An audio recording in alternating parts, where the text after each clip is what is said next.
Chero Sadc chaichayo pachayo yakatoshamisika aiwa newly elected president Veku Senegal ichiti aiwa totomurecognize the youngest African president aiwa kuelectiwa kuita president. Munhu angaona trust yakadaro muvanhu yekuti vagomuvhotera aite president muri Zimbabwe aiwa tinoona kuti nyangwe neSadc chaichayo yabva yatokanda welcoming regards nemamwe mapresident arimo muSadc nemuAfrica vachiwelcoma aiwa president Diomaye aiwa newly elected president Veku Senegal muri Zimbabwe. Ndisandapinda zvotara munhau muzora nhasi nezvatogwa neSadc nokudzaibva wasubscribe wolike wotina on the bell icon torambochana mabdesi anokupa pano paZim News Live. Noti munoda muchinzi Sadc and African leaders welcome Senegal president elect. Vanopinda vachiti in a gesture that points to the acceptance of change in African leadership, Sadc and African leaders have recognized and welcomed the newly elected president Diomaye Faye of Senegal.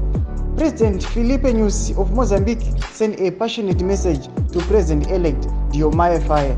Sanoona kuti vanoextenda maukamirigaza vachiti this election to such an important office is evidence of trust that the people have placed in your commitment to leading them towards achieving their aspirations. Nozvatogwa neSadc vanachiti aiwa wakanyasa kuisa trust mune vanhu kuti maaspirations avaona kuti anokama through iwewe.